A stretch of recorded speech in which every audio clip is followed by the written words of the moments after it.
नमस्कार। मैं वीके शास्त्री अपने चैनल के माध्यम से आप सभी दर्शकों का बहुत बहुत स्वागत करता हूं। कर्म फलदाता न्याय के देवता शनिदेव 6 अप्रैल 2024 को नक्षत्र परिवर्तन करके देवगुरु के नक्षत्र पूर्वा भाद्रपद नक्षत्र में गोचर कर चुके हैं और 3 अक्टूबर 2024 तक पूर्वा भाद्रपद नक्षत्र में ही रहेंगे। शनिदेव का गोचर पूरे 181 दिन तक पूर्वा भाद्रपद में रहेगा। अभी तक शनि का गोचर राहु के नक्षत्र शतभिषा में था। ज्योतिष शास्त्र का सिद्धांत है कि कोई भी ग्रह अपने नक्षत्र के माध्यम से अपना फल प्रदान करता है। अब अभी तक राहु के नक्षत्र में गोचर कर रहे थे। शनि भी पाप ग्रह हैं और राहु को सर्वाधिक पाप ग्रह माना जाता है। जब एक पाप ग्रह दूसरे पाप ग्रह के माध्यम से अपना फल देना शुरू करेगा तो पाप प्रभाव ही बढ़ेगा। और यही वजह है कि अभी तक 17 जनवरी 2023 से शनिदेव कुंभ राशि के जातकों को लगातार कष्ट ही देते चले आए हैं। शनि के कुंभ राशि के गोचर के दौरान ये पहला मौका है जब शनि आपको शुभ फल देने की स्थिति में आए हैं। पूर्वा भाद्रपद देवगुरु का नक्षत्र है। अत्यंत शुभ फल देने के लिए जाना जाता है इस नक्षत्र को। भाद्रपद का अर्थ होता है शुभ पैरों वाला, यानी जिसके कदम पड़ते ही घर में शुभता आती है। और शनिदेव जब गुरु के नक्षत्र में गोचर करेंगे तो गुरु के माध्यम से ही अपना फल प्रदान करेंगे। इसका अर्थ ये हुआ कि गुरु जिस भाव के स्वामी हैं, जिस भाव पर दृष्टि डाल रहे हैं, उन सभी भावों के शुभ फल आपको शनिदेव प्रदान करेंगे। तो अब शनिदेव 7 माह के लिए पाप प्रभाव से मुक्त होकर गोचर करेंगे। और यही वजह है कि मैंने थंबनेल में लिखा है कि 6 माह तक शनि देंगे वरदान। तो शनि के नक्षत्र परिवर्तन का कुंभ राशि के जातकों के जीवन पर क्या प्रभाव पड़ेगा, इसी का विश्लेषण करेंगे इस वीडियो में। ये विश्लेषण आपकी चंद्र राशि के आधार पर किया जा रहा है, यानी चंद्रमा आपकी जन्म कुंडली में जिस राशि में गोचर कर रहे हैं वही आपकी चंद्र राशि होगी। अगर आपकी कुंडली में चंद्रमा जिस भाव में गोचर कर रहे हैं वहाँ पर 11 का अंक लिखा हो तो आपकी राशि कुंभ राशि होगी। तो यह है कुंभ राशि के जातकों की कुंडली। शनिदेव आपके लग्न के स्वामी होकर कुंडली के लग्न के ही भाव में गोचर कर रहे हैं और 6 अप्रैल को नक्षत्र परिवर्तन करके देवगुरु के नक्षत्र पूर्वा भाद्रपद में गोचर कर चुके हैं। इसके पहले शनि का गोचर शतभिषा में था, राहु के नक्षत्र में। और जैसा मैंने बताया कि पाप ग्रह के नक्षत्र में गोचर करते हुए शनि आपको अशुभ फल ही दे रहे थे। कुंभ राशि के जातकों के जीवन में साढ़े साती का पहला चरण 2020 में शुरू हुआ और दूसरा चरण 2023 17 जनवरी को आरंभ हुआ। और पहले चरण और दोनों चरण दोनों ही आपके लिए बहुत ज़्यादा कष्टकारी रहे। मैं कुंभ राशि के जातकों के कमेंट्स को पढ़ता हूँ और उसमें कमेंट निराशाजनक कमेंट्स ही मिलते हैं, क्योंकि साढ़े साती के कारण कुंभ राशि के जातकों को इतना अधिक कष्ट झेलना पड़ा है कि शायद उसका वर्णन नहीं किया जा सकता है। कुंभ राशि के जातकों के जीवन में साढ़े साती का पहला चरण 2020 में जब शुरू हुआ तो शनिदेव का गोचर कुंडली के 12वें भाव में था। मकर राशि में। 12वां भाव खर्चों का होता है, अस्पताल का होता है, लॉसेस का होता है, नुकसान का होता है, हानियों का होता है, कोर्ट कचहरी का होता है और विदेश का होता है। साढ़े साती का दूसरा चरण शुरू होते ही अनायास कुछ ऐसे खर्चे, ऐसे फालतू के खर्चे इतना ज़्यादा बढ़ गए होंगे कि आपकी अर्थव्यवस्था पूरी तरह से ध्वस्त हो गई होगी। हालात यहाँ तक पहुँचे होंगे कि आपको कर्ज लेने को बाध्य होना पड़ा होगा और धीरे धीरे हालात ख़राब से ख़राब होते चले गए होंगे और कर्ज उतारना बहुत मुश्किल हो गया होगा। कुछ जातकों के साथ तो ऐसा भी हुआ होगा कि उन्हें अपनी प्रॉपर्टी तक बेचनी पड़ी हो अपने कर्ज को उतारने के लिए। और परेशानी के इन हालात में जब आपने अपने किसी मित्र, किसी संबंधी से मदद मांगी होगी तो उसने साफ मना कर दिया होगा और ऐसे मित्र की, ऐसे संबंधी जिसकी आपने मदद की थी उसकी परेशानी में जब उसने आपको मना किया होगा तो कल्पना नहीं की जा सकती है कि कितना ज़्यादा कष्ट आपको हुआ होगा। स्वास्थ्य को लेकर आप बहुत परेशान रहे होंगे, धन को लेकर मानसिक तनाव बढ़ा होगा, कार्यों में भी देरी हुई होगी या फिर आपके कार्य अधूरे रह गए होंगे। मित्रों, भाई बहनों, परिवारजनों, रिश्तेदारों से दूरी बनी होगी। उनका उपेक्षापूर्ण व्यवहार और कुछ जातकों के लिए कोर्ट कचहरी या अस्पताल के चक्कर, इन सब चीज़ों ने आपको इतना अधिक परेशान किया होगा कि आप चिंता और तनाव के कारण डिप्रेशन की स्थिति में पहुंच गए होंगे और आपकी रातों की नींद भी उड़ गई होगी। विदेश संबंधी कार्यों में भी बाधा आई होगी। आप विदेश जाना चाहते थे तो नहीं जा पाए होंगे। विदेशी व्यापार में आपका कोई पैसा फंस गया होगा, कोई बिजनेस डील कैंसिल हुई होगी और व्यापार में भी आपका नुकसान हुआ होगा। कमेंट करके बताइएगा क्या ऐसा हुआ आपके साथ।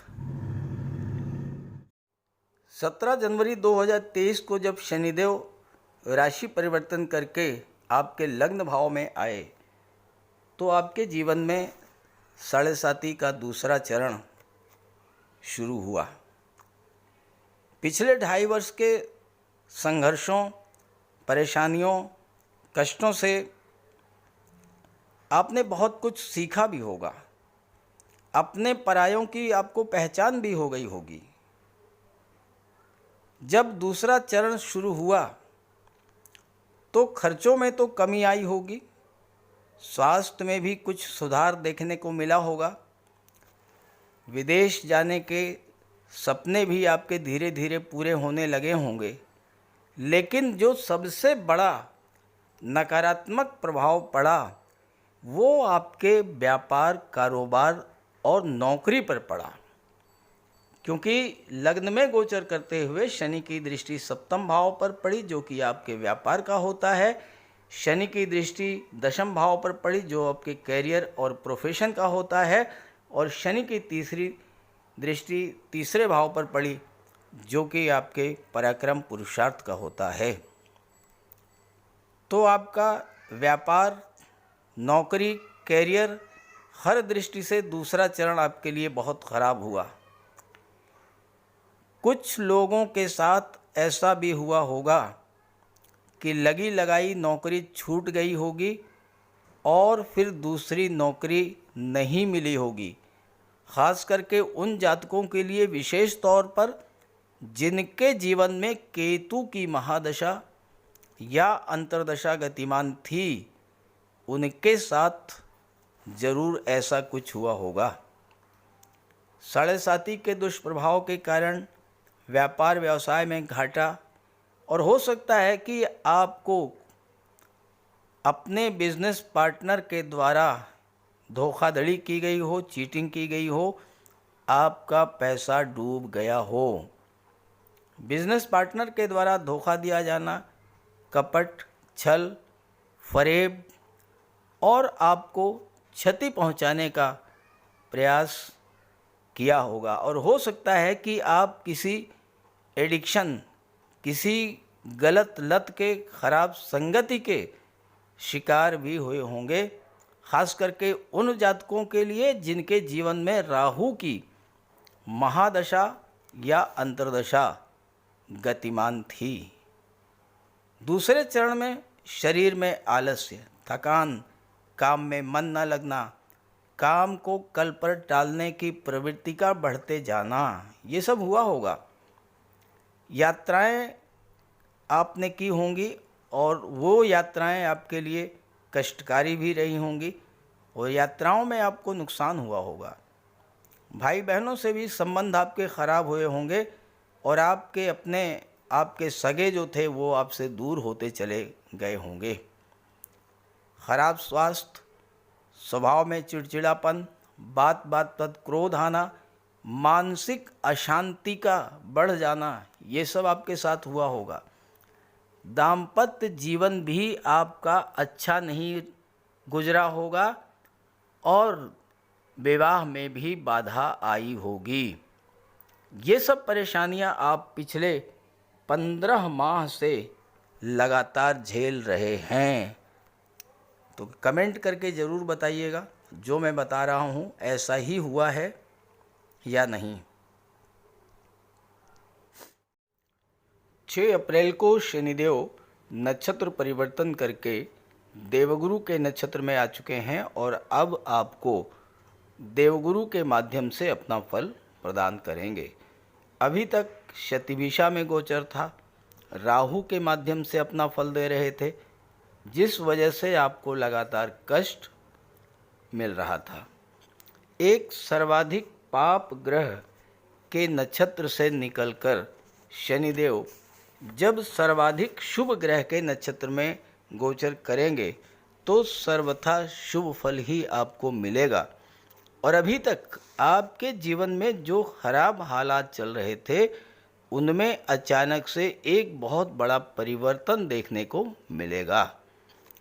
देवगुरु आपकी कुंडली में लाभ के भाव के स्वामी हैं और धन के भाव के भी स्वामी हैं और सुख के भाव में गोचर करेंगे 1 मई से।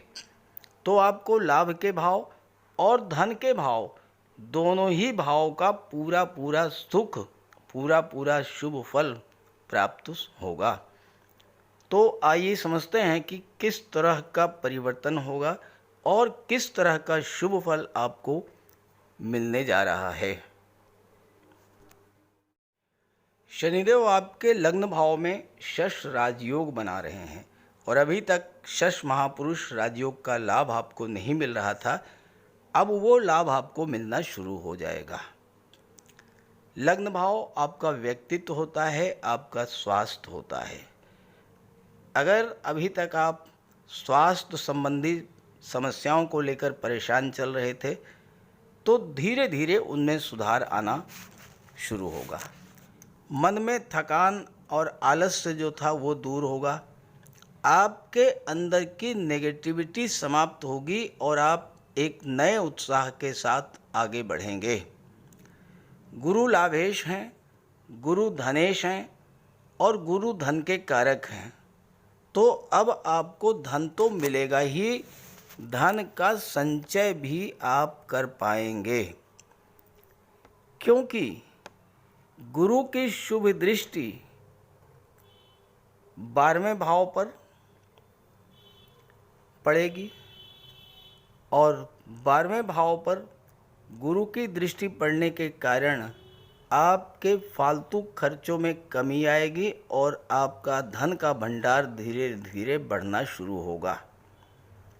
शनि कर्म के कारक हैं और लाभ के कारक हैं।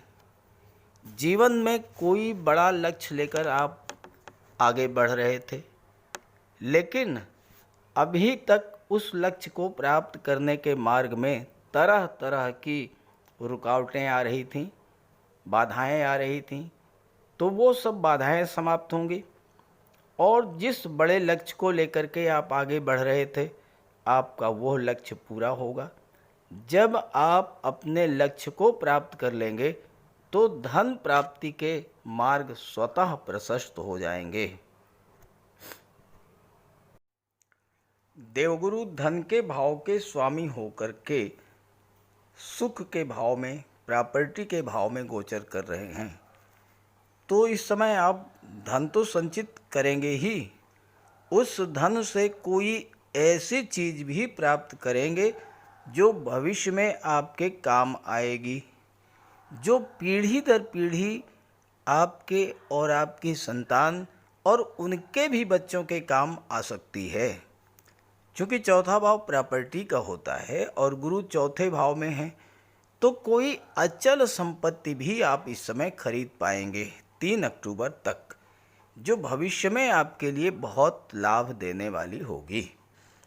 दूसरा भाव परिवार का होता है और दूसरा भाव जब जागृत होगा तो परिवार के सदस्यों के बीच अगर किसी बात को लेकर तनाव था वो समाप्त होगा।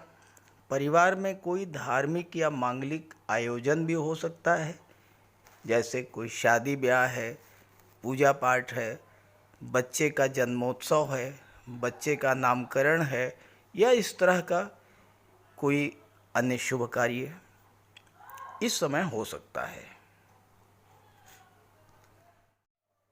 देवगुरु एकादश भाव लाभ के भाव के भी स्वामी हैं।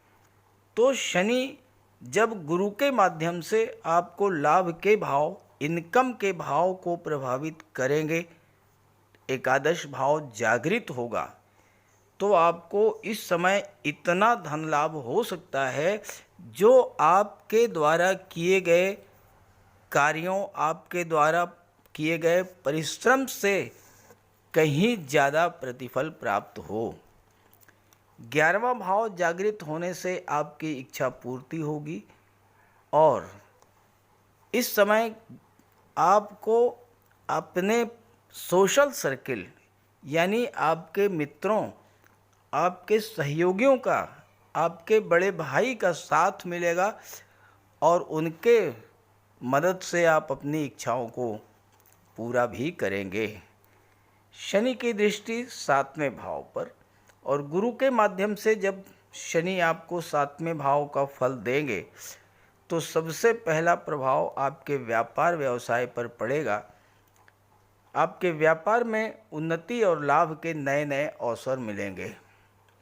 7वां भाव विवाह का होता है। शनि गुरु के नक्षत्र में गोचर कर रहे हैं और गुरु विवाह के कारक होते हैं। अगर अभी तक आप विवाह के लिए प्रयास कर रहे थे लेकिन लगातार बाधाएं आ रही थी, रिश्ते तय नहीं हो रहे थे, तो अब वो बाधाएं भी समाप्त होंगी और आपके रिश्ते भी तय होंगे। 7वां भाव पार्टनरशिप का होता है और पार्टनरशिप के व्यापार में अगर आपके साथ किसी तरह का कोई धोखा हुआ, कोई चीटिंग हुई, आपकी धन हानि हुई, तो वो समस्याएं समाप्त होंगी। अब आपके धन की भरपाई तो होगी ही, कोई अच्छा बिजनेस पार्टनर मिलेगा जिसके साथ मिलकर के आप अपने व्यापार को नई नई बुलंदियों तक ले जाएंगे। गुरु धन के कारक हैं, आपकी डेली इनकम भी बढ़ेगी और सोशल इमेज भी इम्प्रूव करेगी। शनि की दृष्टि 3रे भाव पर पड़ेगी, पराक्रम पुरुषार्थ के भाव पर, और जब शनि गुरु के माध्यम से आपको फल प्रदान करेंगे तो आपके पराक्रम पुरुषार्थ में वृद्धि होगी।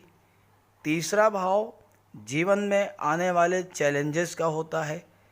तो इस समय आप अपने जीवन में आ रही किसी भी चुनौती को, चाहे वो करियर के क्षेत्र में हो, शिक्षा में हो, या किसी प्रॉपर्टी को लेकर के हो, व्यापार व्यवसाय को लेकर के हो, दाम्पत्य जीवन में हो, किसी तरह की कोई चुनौती हो, हर चैलेंज को झेलने की क्षमता आपके अंदर होगी और अपने पराक्रम पुरुषार्थ के बल पर आप उस चैलेंज को पूरा भी करेंगे और सफलता भी अर्जित करेंगे।